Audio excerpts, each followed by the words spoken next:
Telangana politics లో ఇవాళ big day. Kaleshwaram commission ముందు విచారణకు హాజరు కాబోతున్నారు మాజీ సీఎం కేసీఆర్. బీఆర్కే భవన్ లో కేసీఆర్ ను ప్రశ్నించనున్నారు justice PC Ghosh. Kaleshwaram project కుంగుబాటుపై 15 నెలలుగా విచారణ జరుపుతున్న కమిషన్ ఇప్పటివరకు 200 మంది అధికారులను 25 మంది మాజీ ఐఏఎస్లతో పాటు ప్రస్తుత ఐఏఎస్లను ప్రశ్నించింది. నిర్మాణ సంస్థ ప్రతినిధులను విచారించింది. అయితే విచారణ సమయంలో పలుమార్లు కేసీఆర్, హరీష్ రావు, ఈటెల రాజేందర్ పేర్లు ప్రస్తావనకొచ్చాయి. ఇటీవలే ఈటెల రాజేందర్, హరీష్ రావును కూడా ప్రశ్నించి కీలక సమాచారాన్ని రాబట్టింది. మాజీ మంత్రులు ఇచ్చిన సమాచారం ఆధారంగా కేసీఆర్ ను ప్రశ్నించేందుకు సిద్దమైంది కమిషన్. మేడిగడ్డ బ్యారేజ్ కుంగుబాటు, రీడిజైనింగ్ లోపాలు, ఖర్చు అంచనాల పెంపు, ఆర్థిక అవకతవకలపై ప్రధానంగా ప్రశ్నలు సంధించనుంది.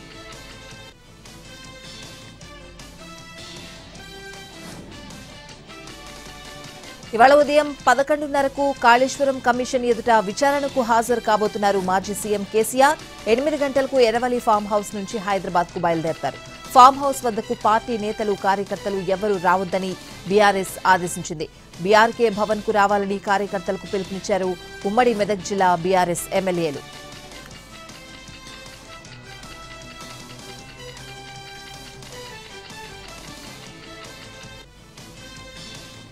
వైసీపీ అధ్యక్షుడు జగన్ ఇవాళ ప్రకాశం జిల్లా పొదిలిలో పర్యటించనున్నారు. పొగాకుకు గిట్టుబాటు ధర కల్పించేలా ప్రభుత్వంపై ఒత్తిడి తీసుకురానున్నారు. గత నెల 28న పొదిలి పొగాకు బోర్డును జగన్ సందర్శించాల్సి ఉండగా ప్రతికూల వాతావరణ పరిస్థితులతో వాయిదా పడింది. ఇవాళ ఉదయం 10 గంటలకు పొదిలి పొగాకు బోర్డు సందర్శిస్తారు. రైతులతో ముఖాముఖి సమావేశమై వారి కష్టాలు తెలుసుకోబోతున్నారు. ఒకవైపు పొగాకు దిగుబడులు పడిపోవడం, మరోవైపు గిట్టుబాటు ధర లభించక ఆందోళనకు దిగిన రైతులకు ఇప్పటికే పలువురు వైసీపీ నేతలు పరామర్శించారు.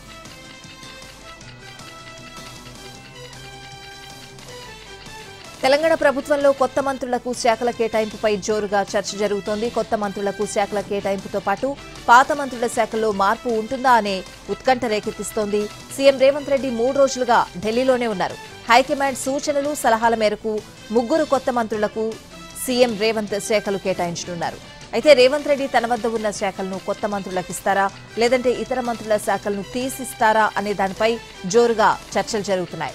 ప్రస్తుతం సీఎం రేవంత్ వద్ద హోం, మున్సిపల్, విద్య, సోషల్ వెల్ఫేర్, మైనార్టీ, గిరిజన వెల్ఫేర్, మైనింగ్, కార్మిక, పశుసంవర్ధక, యువజన సర్వీసులు, కమర్షియల్ ట్యాక్స్, న్యాయ శాఖలు ఉన్నాయి. ఇందులో ఏ శాఖ ఎవరికి ఇవ్వాలనే అంశంపై హైకమాండ్ పెద్దలతో మాట్లాడినట్లు తెలుస్తోంది. అవసరమైతే ఇవాళ ఖర్గేతో మరోసారి రేవంత్ సమావేశమై చర్చించే అవకాశం ఉంది.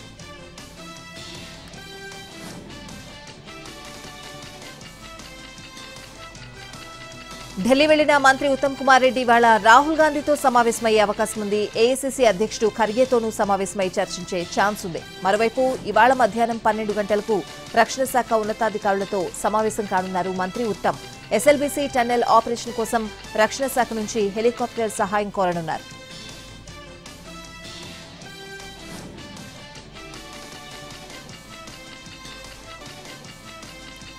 తెలంగాణ సీఎం రేవంత్ రెడ్డిపై బీజేపీ ఎంపీ లక్ష్మణ్ సెటైర్లు వేశారు. సీఎం రేవంత్ 46వసారి ఢిల్లీ పర్యటనకు వెళ్లారని విమర్శించారు. 18 నెలల పాలనకి తెలంగాణలో కాంగ్రెస్ ప్రభుత్వం ప్రజల్లో వ్యతిరేకత వచ్చిందని అన్నారు. 1 అడుగు ముందుకు 4 అడుగులు వెనక్కి అనే రీతిలో రేవంత్ రెడ్డి పాలన ఉందన్నారు లక్ష్మణ్.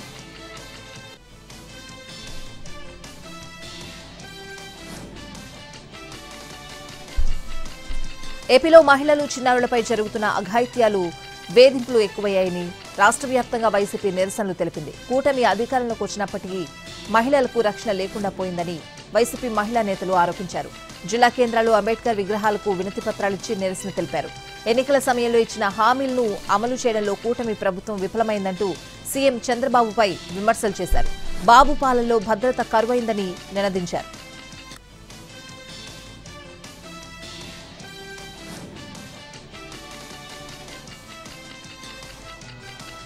జగన్ ను ఉద్దేశించి మంత్రి లోకేష్ ఎక్స్ లో పోస్ట్ చేశారు. జగన్ గారు, మీ కపటత్వానికి నవ్వొస్తోందని విమర్శించారు. నాకు కాలేజ్ లైఫ్ ఉంది, మీకు జైలు జీవితం ఉందని పోస్ట్ లో ప్రస్తావించారు లోకేష్. నాకు క్లాస్మేట్లుంటే మీకు జైల్ మేట్లున్నారు, అర్థమైందా రాజా అంటూ సెటైర్లు వేశారు.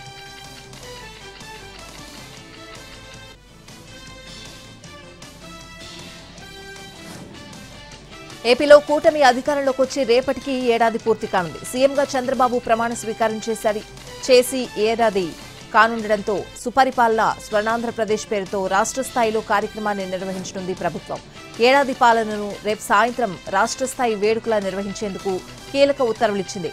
అమరావతిలో జరిగే రాష్ట్ర స్థాయి సభలో CM Chandrababu, deputy CM Pawan Kalyan, కూటమి ఎమ్మెల్యేలు, ఎంపీలు, ఉన్నతాధికారులు పాల్గొంటారు. సుపరిపాలన స్వర్ణాంధ్రప్రదేశ్ వేడుకకు భారీ ఏర్పాట్లు చేయాలని ఉన్నతాధికారులను ఆదేశించింది ప్రభుత్వం. ఏడాది కాలంలో చేసిన అభివృద్ధి, సంక్షేమ కార్యక్రమాలకు సంబంధించి ప్రత్యేకంగా వివరించనున్నారు. ఎన్టీఆర్ భరోసా పెన్షన్లు, రాజధాని అమరావతి నిర్మాణం, P4 పై ప్రత్యేక ప్రసంగాలు, పవర్ పాయింట్ ప్రెజెంటేషన్లు ఉంటాయి.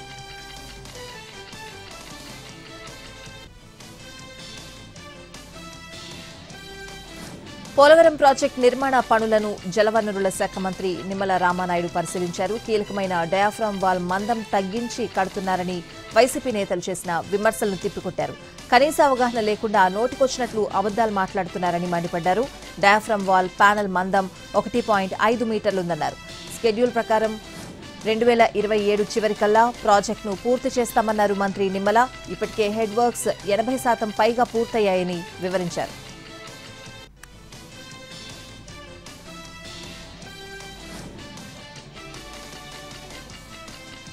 తెలంగాణకు కొత్త పరిశ్రమలు తీసుకొచ్చేందుకు తాము ప్రయత్నిస్తూ ఉంటే ప్రతిపక్షాలు అడ్డు తగులుతున్నాయని మంత్రి శ్రీధర్ బాబు విమర్శించారు. ప్రభుత్వం ప్రోత్సాహకాలు చూసి పెద్ద పెద్ద సంస్థలు పెట్టుబడులు పెట్టేందుకు ముందుకొస్తున్నాయని అన్నారు. అయితే కాంగ్రెస్ ప్రభుత్వంపై మొదటి అడుగు నుంచే విమర్శలు చేస్తున్నారని ఆరోపించారు. పెట్టుబడుల విషయంలో ప్రతిపక్షాలు దుష్ప్రచారాలు చేయొద్దని కోరారు మంత్రి శ్రీధర్ బాబు. ఇథనాల్ కంపెనీ విషయంలోనూ దుష్ప్రచారం జరిగిందని అన్నారు.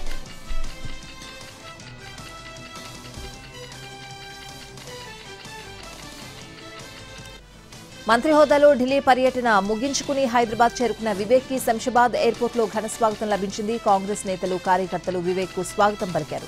ఢిల్లీలో ఏఐసీసీ అధ్యక్షుడు మల్లికార్జున ఖర్గే, సీఎం రేవంత్ రెడ్డితో మర్యాదపూర్వకంగా సమావేశమై మంత్రివర్గంలో చోటు కల్పించినందుకు కృతజ్ఞతలు తెలిపారు. కాంగ్రెస్ మరింత బలపడేందుకు శాయశక్తులా కృషి చేస్తానన్నారు.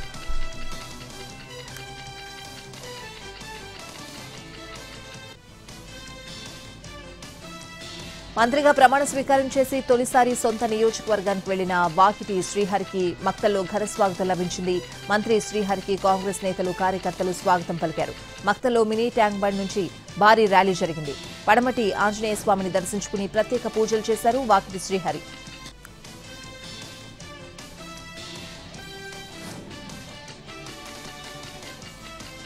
మంత్రి శ్రీధర్ బాబు, మాజీ ఎమ్మెల్సీ జీవన్ రెడ్డి తనకు 2 కళ్లు అన్నారు మంత్రి అడ్లూరి లక్ష్మణ్ కుమార్.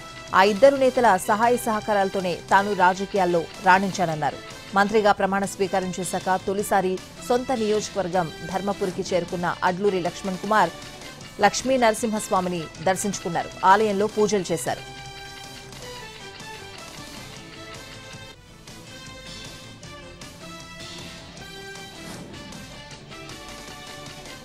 ఖరీఫ్ సీజన్లో పంటలకు సాగునీరుపై ఏపీ సీఎం చంద్రబాబు వ్యవసాయ శాఖ అధికారులతో సమీక్ష నిర్వహించారు. ఖరీఫ్ పంటలను తుఫాన్ల నుంచి రక్షించుకునేలా పంట కాలాన్ని ముందుకు తీసుకురావాలని ఆదేశించారు. అందుకు అనుగుణంగా ముందుగానే సాగునీరు అందివ్వాలని సూచించారు. 365 రోజులు సాగు భూములు పచ్చగా ఉండేలా చూడాలని, 3 పంటలు పండించేలా చర్యలు తీసుకోవాలని ఆదేశించారు. అనంతపురం జిల్లాలోని భూముల్లో సైతం పంటల సాగు ఏడాది పొడవునా జరిగేలా చూడాలన్నారు. ఉమ్మడి ఉభయ గోదావరి జిల్లాలు, కృష్ణా జిల్లాల్లో భూములకు కాలువల ద్వారా ఇప్పటికే నీరు విడుదల చేశామని, జులై మొదటి వారంలో గుంటూరు, బాపట్ల, ప్రకాశం జిల్లాలకు నీరిచ్చేందుకు ప్రణాళికలు సిద్ధం చేశామని అధికారులు వివరించారు. ఖరీఫ్లో వేరుశెనగ, ప్రత్తి సాగు తగ్గుతూ వస్తోందని, కందుల సాగు పెరిగిందని, వరి సాగు స్థిరంగా కొనసాగుతోందని చెప్పారు.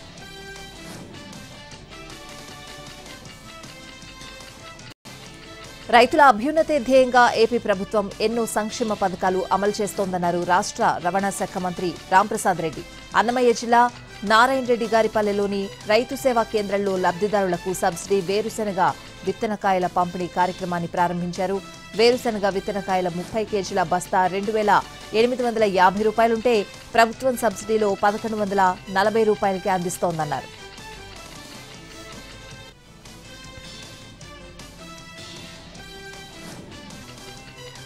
పలు దేశాల్లో పర్యటించి పాకిస్తాన్ ఉగ్ర కుట్రలను చాటి చెప్పిన అఖిలపక్ష పార్లమెంటరీ బృందాలతో ప్రధాని మోడీ సమావేశమై చర్చించారు. ఎంపీల బృందాలకు ప్రధాని డిన్నర్ ఇచ్చారు. పహల్గాంలో ఉగ్రవాదుల దాడి, పాకిస్తాన్ ఆర్మీ కాల్పులు, ఆపరేషన్ సింధూర్ అంశాలను ఎలా చాటి చెప్పారో ప్రధానమంత్రికి వివరించారు ఎంపీలు. 55 మంది ఎంపీలతో కూడిన 7 బృందాలు 10 రోజుల పాటు 33 దేశాల్లో పర్యటించాయి.